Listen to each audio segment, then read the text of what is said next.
Rachel is, I'm delighted to introduce you to Rachel. I had the privilege of working with her for 6 years at Wise and Healthy Aging, and you rarely see that much passion and creativity and just, she's got the whole package in terms of working with this population. She's just excellent at it. She's launched a Wise and Healthy Aging early stage memory loss program that's really highly respected back in 2015. And just recently in 2025, she launched ArtWise in collaboration with an art therapist. She has a degree in gerontology and has worked in the field of dementia for 14 years now. Rachel, is that right? Yeah. And she currently functions as the director of the Adult Day program at Wise and Healthy Aging in Santa Monica, California. I want to quickly thank ACL, the Administration for Community Living, for funding these presentations through an ACL grant to OPICA Adult Day Program and Counseling Center. And I want to thank NTG for their expert and content-based advice and mentorship that they've been giving us throughout this webinar. It's been greatly appreciated. So Rachel, I'll be quiet now and let you talk. Thank you for being here. Thank you, Phyllis, for that introduction, and thank you, Kathy, as well. I'm so glad to have the opportunity to speak for NTG and for OPICA today, so thank you for the opportunity. I am going to share my screen with you all. Bear with me. Okay.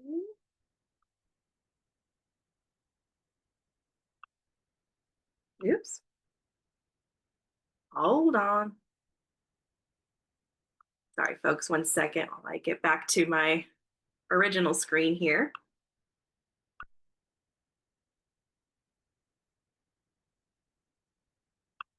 There we are.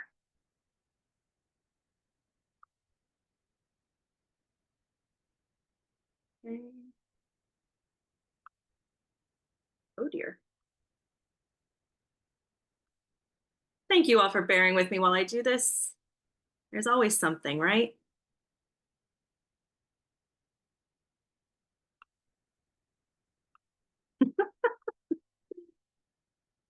There we go. Third time's a charm. All right, everyone. So we're going to be talking about developing dementia-capable, failure-free activities for adult day programs. And I hope you find this information both practical and informative, and that it will be useful to you as you practice with your clients, with whatever population you work with. And I wanted to acknowledge as well that this presentation was created in conjunction with my colleague, Dr. Miriam Caden. She's our master trainer at Wise and Healthy Aging and a brilliant woman. So she did consult with me on this, and I wanted to acknowledge her. All right, so starting off, we're just going to kind of go over some of the basics. If you have attended any of these webinars so far in this series, you have already heard a lot about the different types of dementia, but just quickly to go over them again, we've got Alzheimer's disease, which is the most common type of dementia that we're seeing now in our day programs. Memory loss, difficulty with language, changes in behavior, vascular dementia caused by issues with blood flow, different kinds of issues that can be resulting with that, impacting thinking, problem solving, language, Lewy body dementia, which has some unique features as far as visual hallucinations and movement issues, changes to a person's gait, and frontal temporal dementia, which affects the frontal lobes, but we really notice changes in personality, behavior, language, particularly with frontal temporal dementia. And then there's mixed dementia, which is a combination of different types, 2 or more different types. So you get that if you're lucky. All right, and then moving on to common types of intellectual and developmental disabilities. Now, I'm not as well versed in these different conditions that can occur, but there are just a few listed that may come up in your practice. I think that the most important thing to note is that every individual is an individual. So they're going to have their own unique needs and symptoms that they're dealing with. So, but what really is the same between all of these conditions and all of these different syndromes is the desire for connection, right? So that's what we're focusing on, is how to bring all these people together and connect.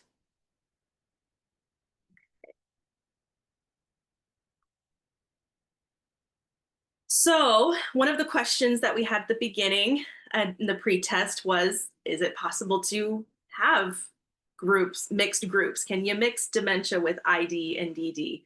The answer is yes, of course you can. And for the most part, the approach to doing activities for these two groups of people are really no different. There are some things to consider.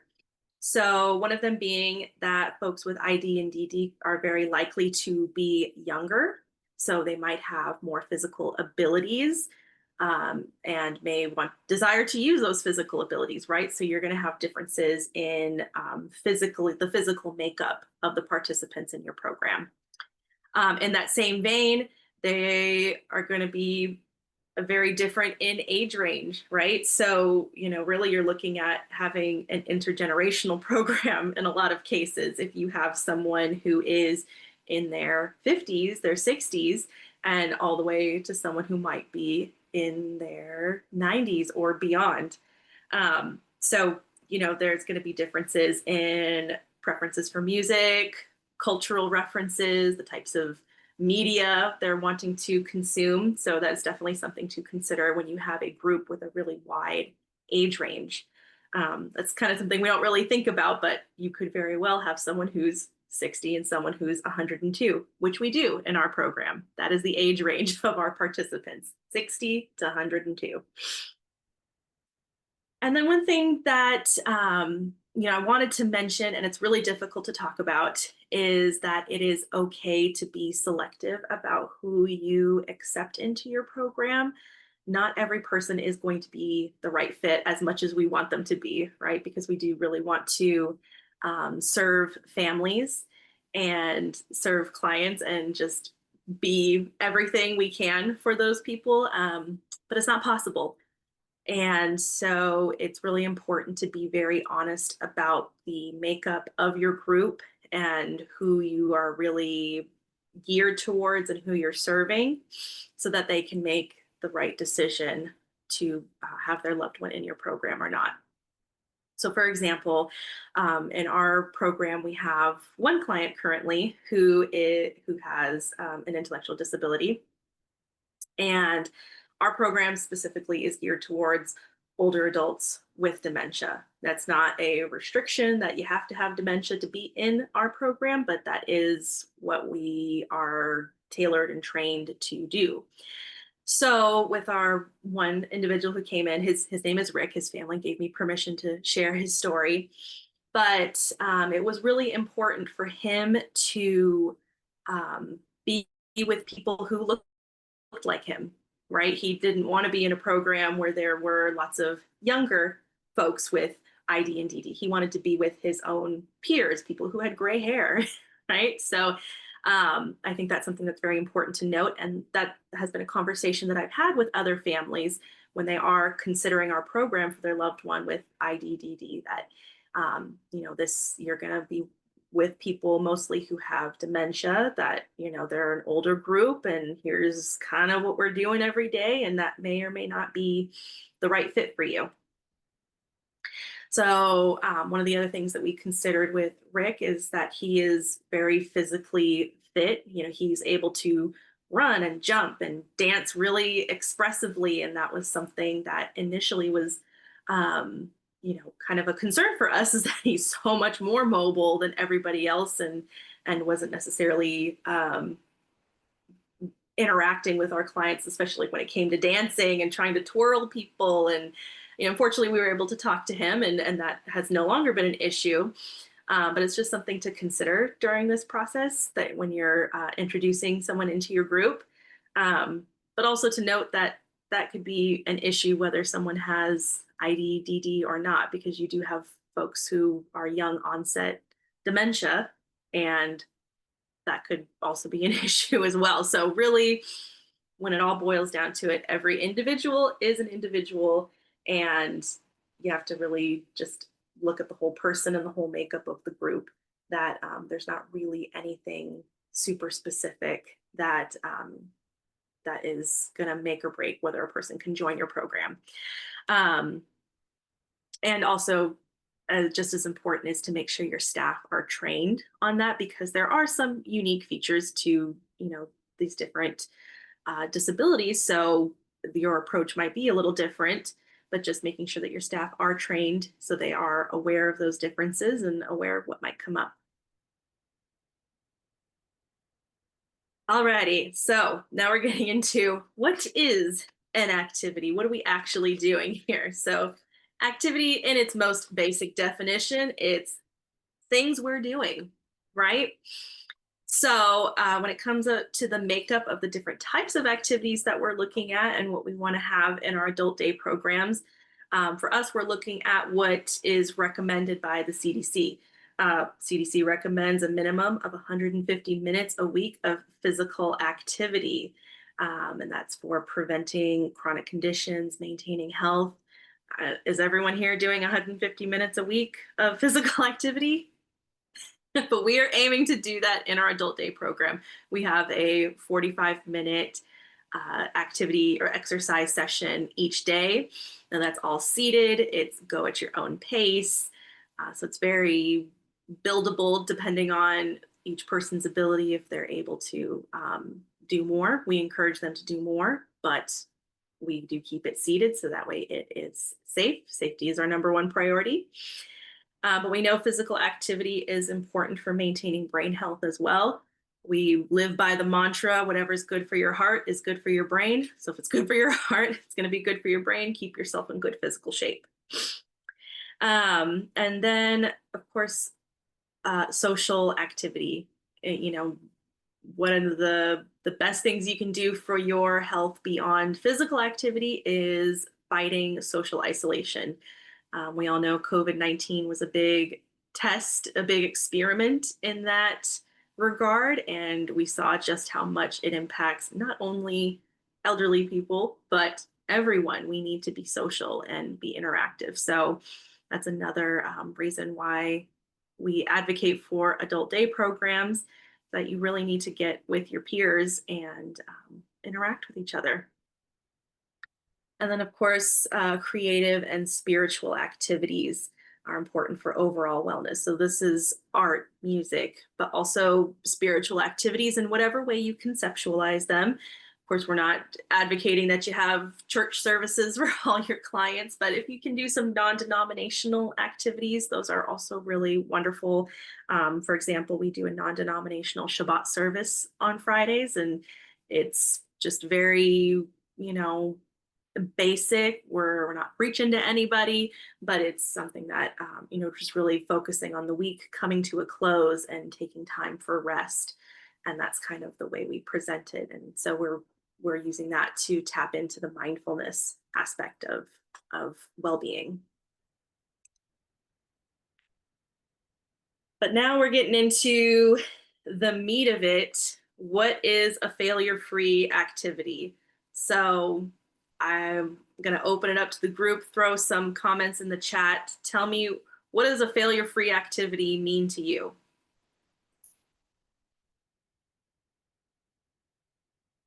Give me some ideas. When you're working with your folks, what does it mean to have an activity be failure-free?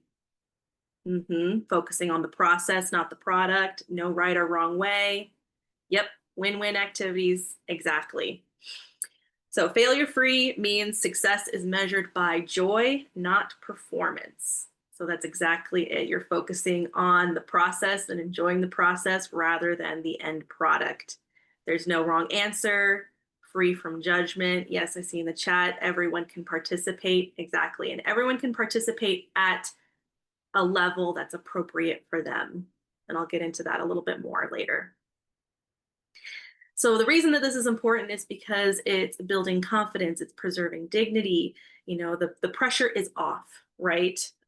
When the pressure is off, participation goes up. If you're not feeling that pressure to have to produce something or be right, then you're able to just enjoy it and the success is redefined. All right, we'll talk about planning. How are we actually doing this? The first thing I want to mention is approach.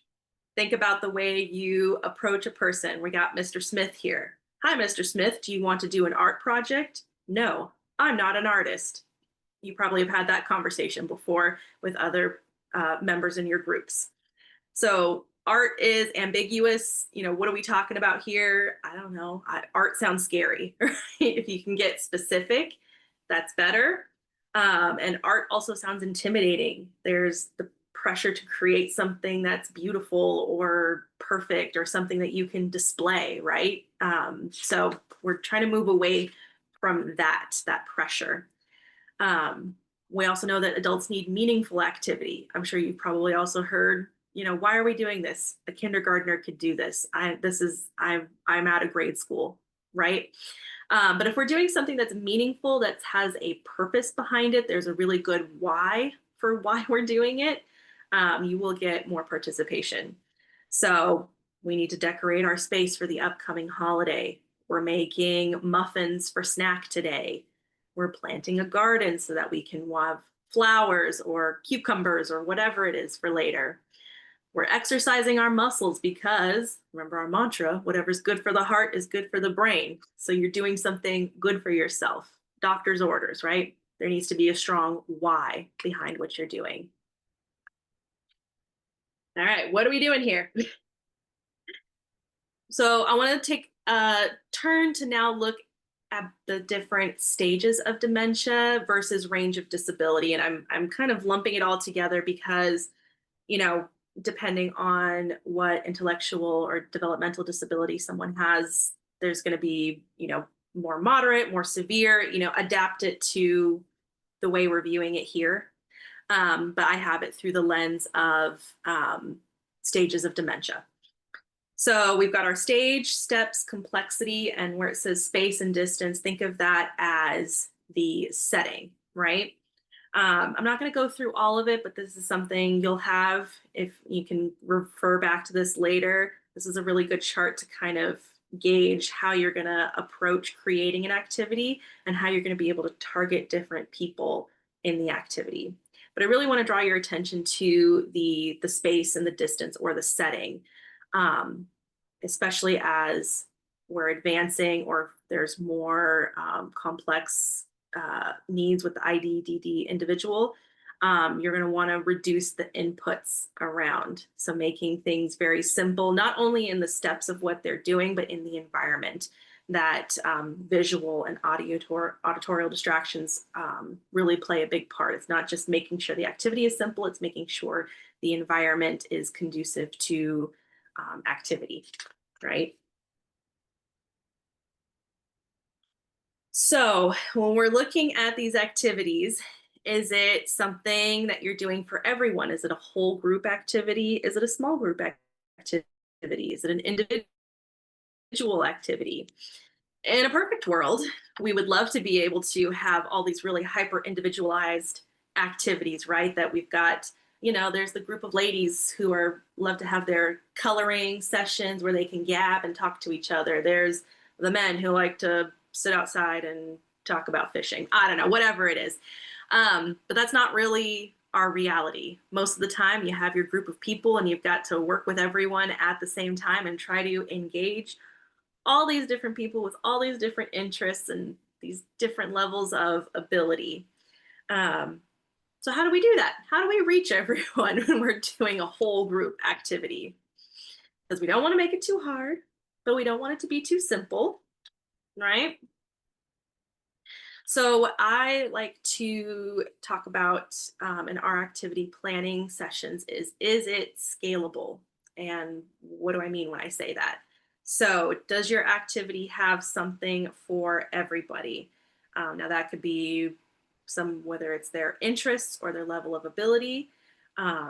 Is it meeting a challenge? Or sorry, is it a level of challenge that is meeting the needs of everyone in the group, that those who are in the earlier stages who are capable of doing more complex tasks? Is there something that they can do that they're not going to be totally bored by what they're doing? And on the other end of the spectrum, for our later stage folks, are they going to be able to participate without feeling frustrated or feeling like this isn't for them and just tuning out, right? Um, and also incorporating our senses as much as possible, as well as different learning styles. And we'll go over those learning styles as well. So this is another way of thinking about it, of things to consider when you're planning an activity. Um, Again, you just can take a snapshot of this, save it for later, but this is kind of what what I go off of when we're planning activities. So what are the abilities of the people in the room? What kind of prompting and cueing is going to be needed? The physical space, is it conducive to this activity? Is there going to be a lot of noise? Is the lighting okay? The time, how long can someone stay focused on this activity? Is this something that's going to be done in 15 minutes, or can we make it stretch a little bit longer? And also, how many steps?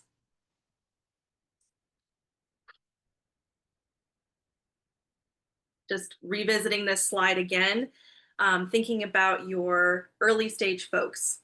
So when you're planning an activity, what are some ways that you can reach them? Um, I like to get them involved with either helping with setup or cleanup, or being a team leader for their table, that if we're working on a craft project, that they're the ones that can kind of be the next step ahead, so that once they complete that step, they can go around and show the others at their table how to complete that step. And that's really wonderful ownership for that person. And it's also nice to get that peer-to-peer contact, as opposed to having, the staff help out, right? And then for our later stage folks, they're going to be participating more passively. So maybe they're holding onto the paper that is being passed out for these different projects, and they're be able to sort the different colors, um, and making sure that they've got a sample of the finished product in front of them, so that they can see what it is that the end product is going to make, or rather the product at every step. And making sure that there is always a backup. And I know this is a tall order in a lot of cases, because it's, usually it's all hands on deck, focusing on whatever activity you're doing. But it's always a good idea to have an alternative for those conscientious objectors, as we call them. There's always going to be someone who's not interested in whatever's going on, or not able to participate for one reason or another. And it's not something that has to be really elaborate. It could just be very simple, working on a puzzle in the back of the room. But one example of something that was really successful is that we had a client with low vision, and he was not able to participate in our visual arts projects. So one of our staff found a podcast about classical music, and so she would set him up with that podcast, gave him headphones, and let him listen to this podcast where they would play a piece and then talk about the artist and, the history of that piece of music. And he loved it, was absolutely thrilled. So it changed everything from, oh, we're doing art, and now I can't do it because I can't see anything, and I'm feeling bad about myself because I'm losing my vision, and, going down this spiral to, oh, this is my time where I can listen to my podcast, and I really look forward to that. And some other considerations for the physical environment. We're really looking at eliminating any barriers. So I talked about visual clutter. So, making sure the tables are clear, and one thing I really recommend is to not put all your supplies out on the table right away, is to kind of piecemeal it and put one thing out at a time. Yes, it takes more time, takes a little extra planning and a little extra help, yes, but as probably many of you have experienced, when you put all the materials out, people just start going at it right away, right? They're not listening to you. They're not focusing on the instructions or what you're trying to do. They're just jumping right in. So eliminating that visual clutter is very important and very helpful. And removing glare from whiteboards. So if you're closing blinds, so that way there's not glare. I mean, as you can probably tell right now, I even have glare on my glasses. So even just being able to make sure you're making eye contact with someone can be really important. So There's lots of things to consider in that regard. And using tools like wearable headsets and amplifiers that can support hearing for your clients. We have some of these. They're very cheap on Amazon to buy. We've got, a handful of them, so that way every staff person can have one, or there's always one available that's charged. And it's been a real game changer, making sure everyone can hear us as we're walking around the room. And it's hands free, so we're not holding up a microphone or anything like that. All right, so coming back to our senses, give me some ideas in the chat. What are you guys doing to incorporate your five senses? What are some multisensory activities that you're doing? I'm curious. Give each other some ideas. And we want to incorporate our senses because that does help us with our learning, right? I mean, the goal is not to really learn and retain information, but to keep engaged in something, right? I see, yeah, so cooking classes, rub and sniff stickers, sensory pads with different textures, gardening. Yes, lots of great sensory things in the garden. Guess the smell with essential oils. We do that too. Very good. And there's ways to incorporate multisensory things and activities you wouldn't normally think about. So for example, when Super Bowl came around this year, we were talking about the Super Bowl and the game and just kind of having a general discussion and doing a little bit of trivia about the Super Bowl. But something that made it more sensory was we had a little squish football that we were tossing around. So if somebody wanted to share an answer, toss the squish football to them, they can give their answer. Just that little something extra, something tactile to hold and squish, and the excitement of just tossing a ball around just really changed the engagement. Everyone's kind of just passively participating to really kind of laughing and being very engaged in the activity. So, it doesn't have to be elaborate, and it's something that you can incorporate in even activities that you wouldn't necessarily consider as a sensory activity. All right. And then the three types of learning. So drop in the chat, what type of learner are you, if you know? So there's three main types of learners: auditory, visual, and kinesthetic. So auditory, of course, being hearing, you prefer to listen to instructions, hear things. Visual, you prefer to see it being done in order to learn. I see a lot of people responding. And then kinesthetic, meaning you want to do it yourself, and that's the way you learn. So, this still applies even if we're not in a classroom anymore, even if you're just a person.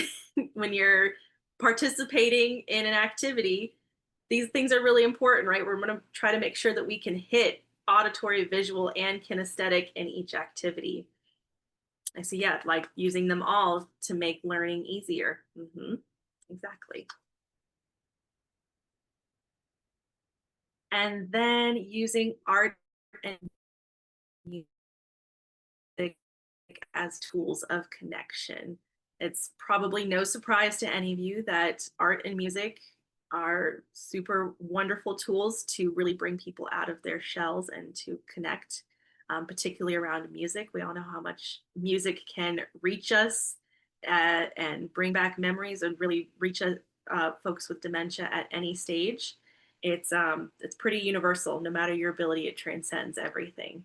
So music is such a great activity to incorporate and use it as much as you possibly can, even in activities that aren't necessarily a music activity.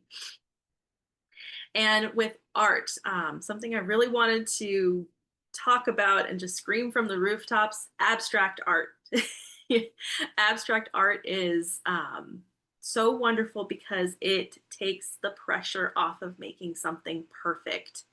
So you can really focus on the process, the creativity of it, and everyone's is going to look different at the end, and that's okay. And many of you probably have heard of the program OMA, Opening Minds Through Art. They really dive deep into this concept that you can really make something that's beautiful and professional looking at the end. but it doesn't really require a lot of skill. And it's just a really great program. I highly recommend you check that out if you're looking to incorporate art more into your adult day program. All right.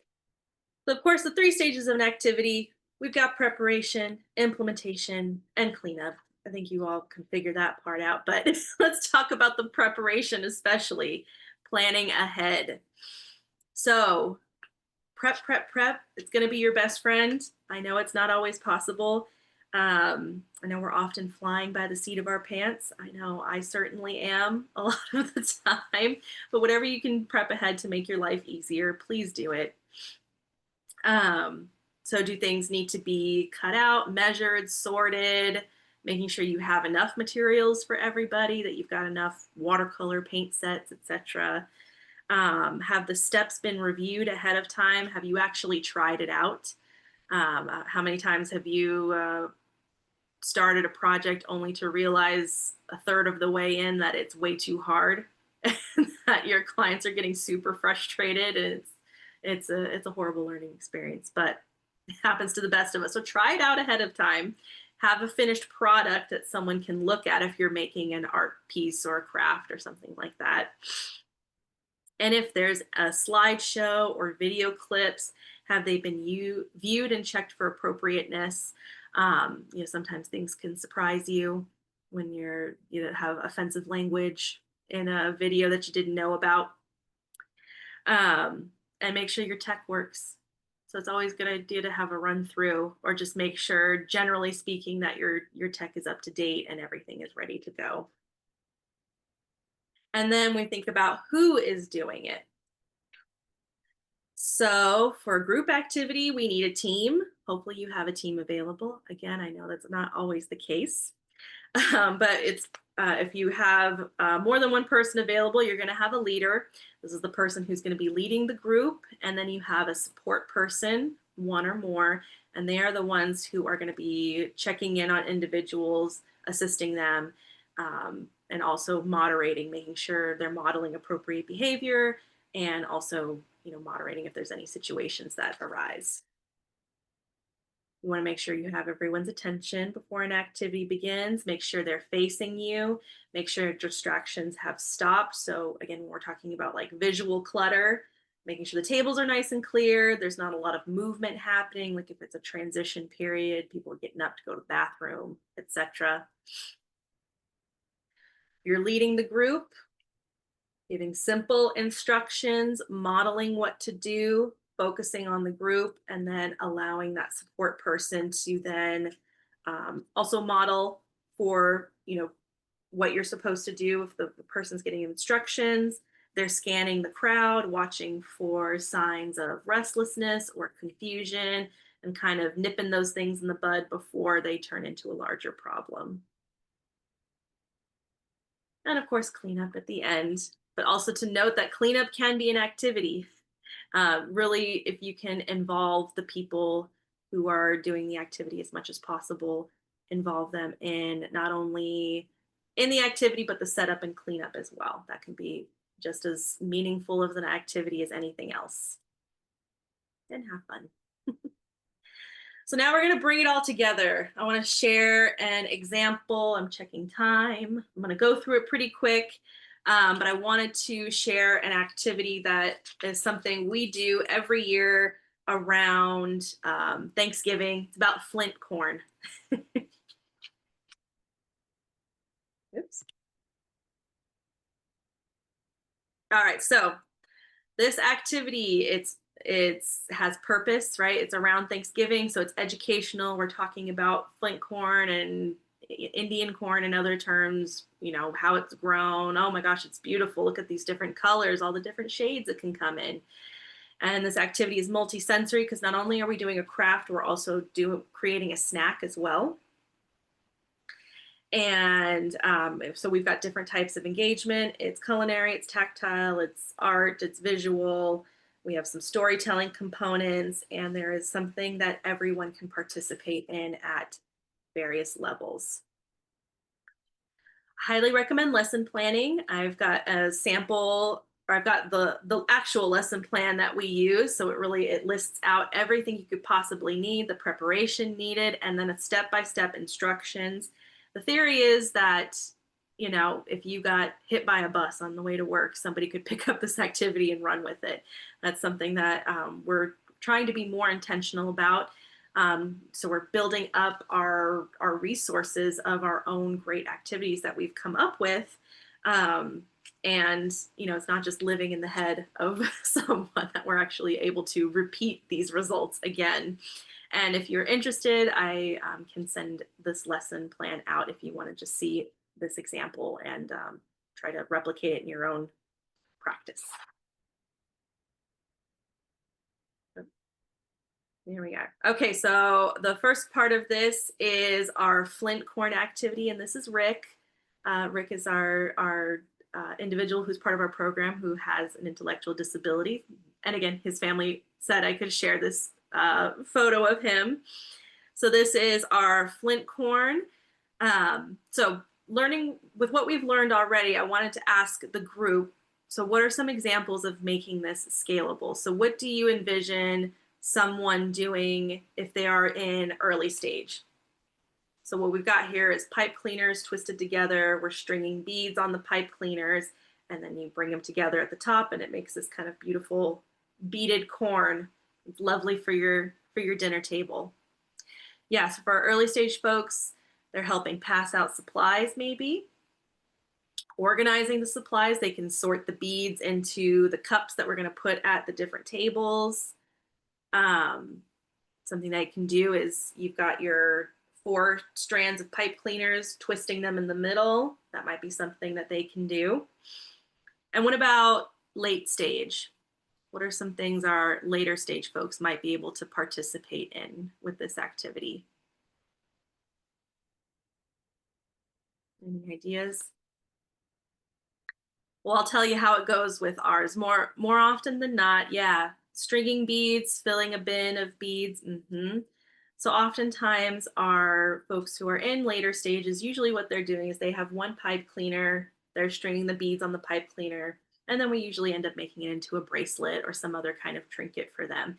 That it's about having the success experience. It doesn't matter what, you know, we're not doing the beads in a certain pattern because the whole point is that it's random and colorful, right? So it's really enjoyable at any stage. And then we're also making turkey munch. This is the snack part of the activity. Again, incorporating multiple senses, right?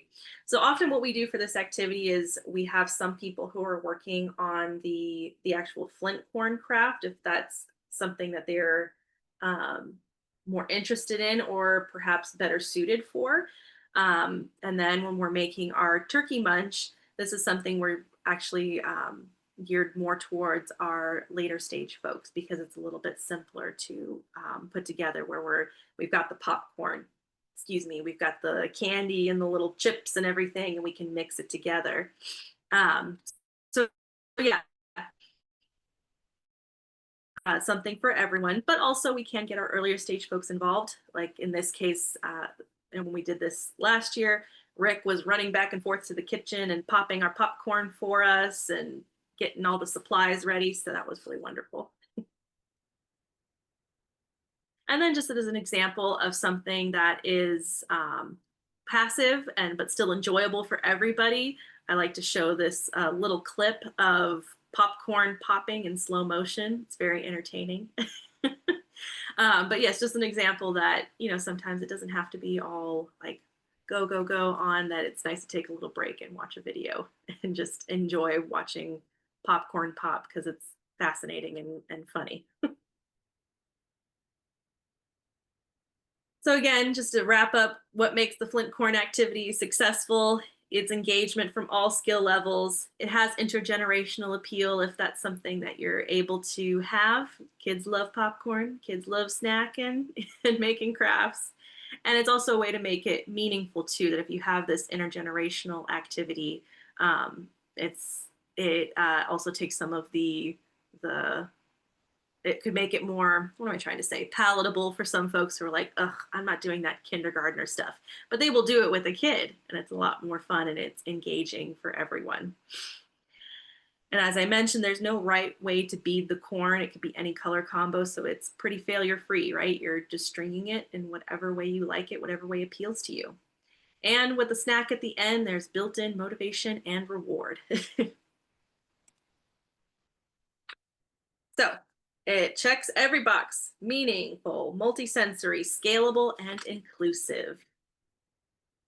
And we're wrapping it up here just to kind of look at the key takeaways. Um, Overall, the approach doesn't need to be any different for those with IDD, DD, and dementia. That the approach can, for the most part, be the same. You know, every individual is going to be different, but we're all looking for connection. What makes a failure-free activity is that the success is not measured in completion, but in engagement and joy. Preparation is your best friend. And keeping in mind the stage, range of disability, learning styles, incorporating the 5 senses, working as a team with your staff.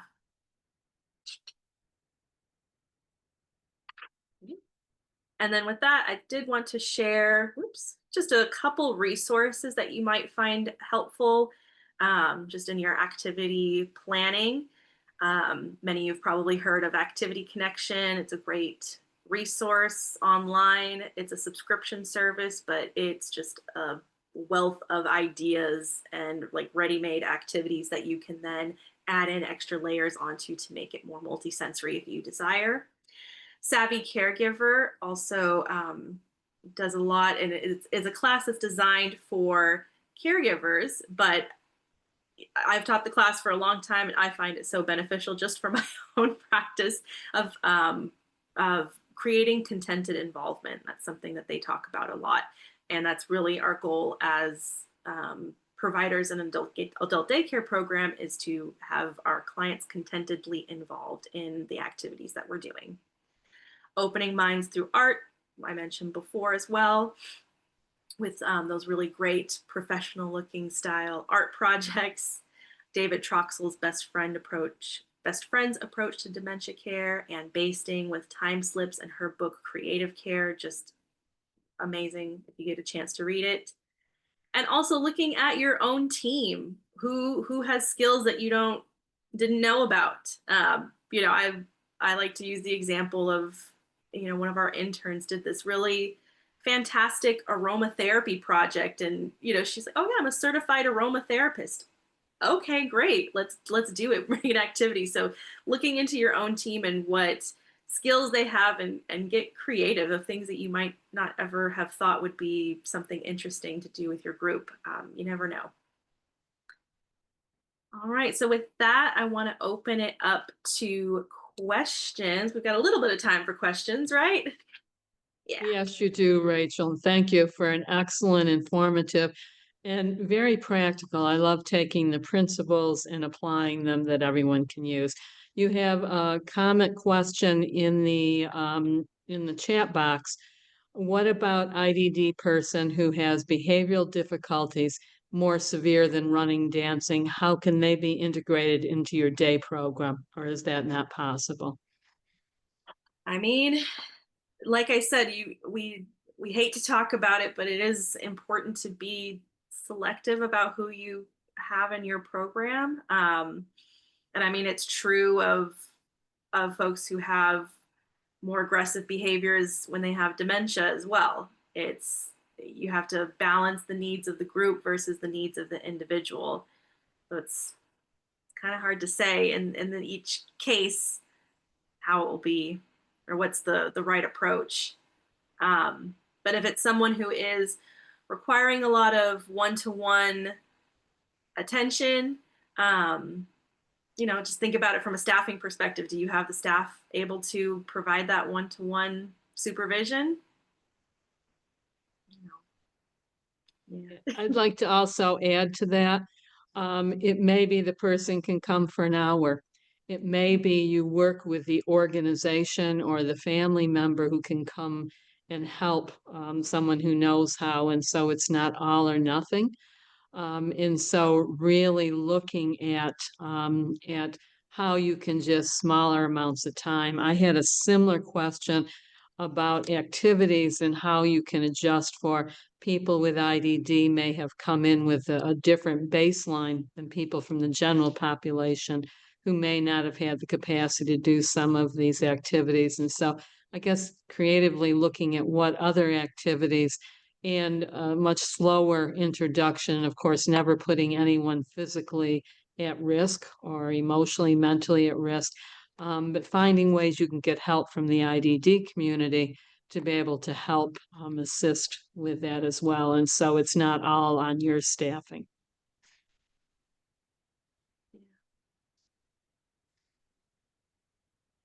Phyllis, did you want to come on? And I'm going to do two things. I'm going to share the screen that will give you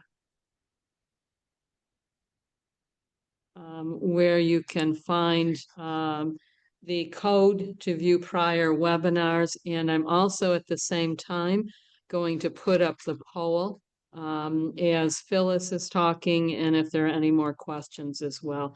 Please do take time to complete the poll before leaving. We really do need it for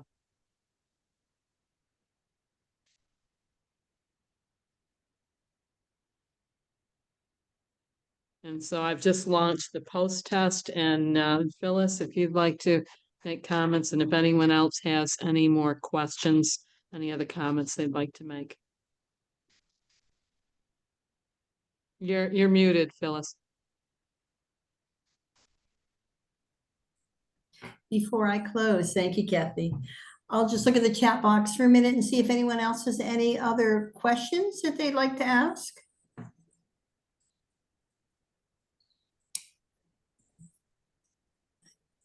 And I don't see any coming in, so I will just thank Rachel so much. It was, as Kathy said, it was very, very practical, really wonderful information. It got me thinking, and I'm hoping it got a lot of you thinking as well.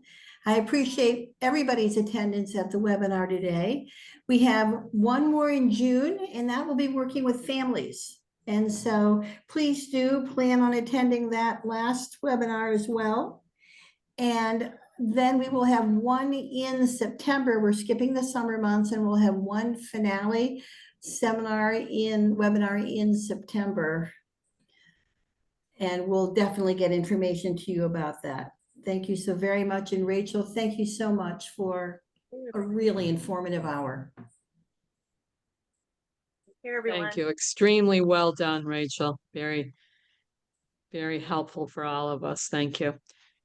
I will stay here as well, keep the poll on, and hopefully people will stay on to complete the poll.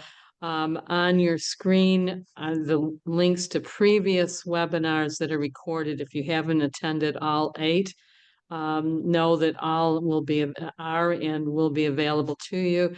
The 8th one today will be a couple of days. As I said, Catherine and I are in Texas. We'll be flying back Saturday. It'll likely be early next week that she gets to send out. Could be sooner, but most likely early next week that she will send out the links for the recording and also for the excellent PowerPoint and presentation that we had today. Included in that, Rachel, if I'm correct, is also the larger size of the lesson plan that you added.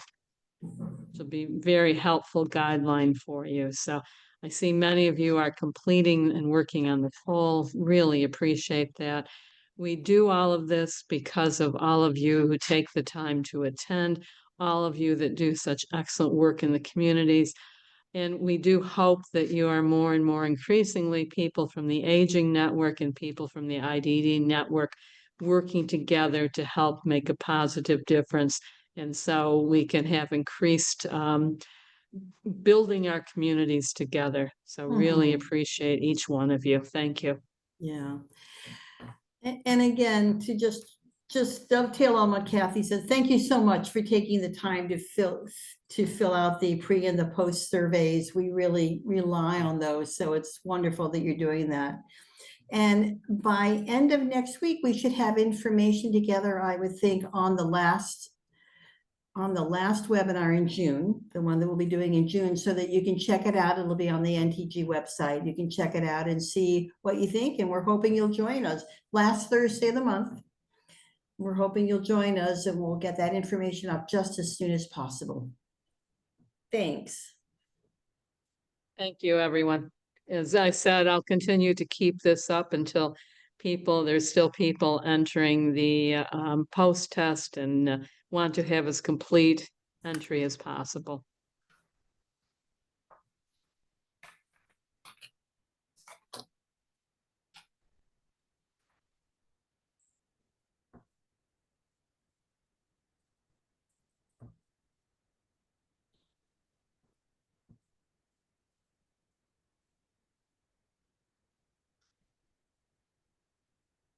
We just got a question, Kathy, about is there any way to share lesson plans? We should think about maybe if there's a way to do that. I think that's an excellent question. Yeah, I do too. And I think it could be something that could be part of, we might make it of gathering lesson plans for people who attend can send out. Maybe we put together a survey of materials people may already have that we could add to I guess we keep calling it a manual or the resources. The toolkit, yeah. Yeah. I love that idea. Yes, I do too. I think it's excellent. And Phyllis, let me actually shut the recording off. Hang on.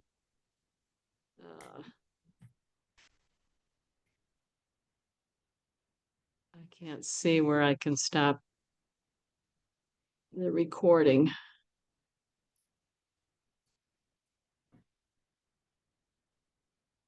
Do we still have people completing our post test or no? Yes, when people also on the it's the screen sharing that's why can I not find the recording?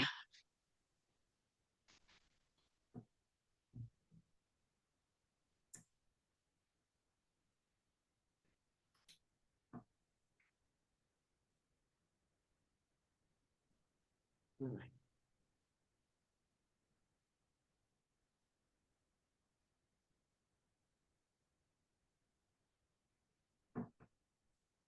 Doesn't help.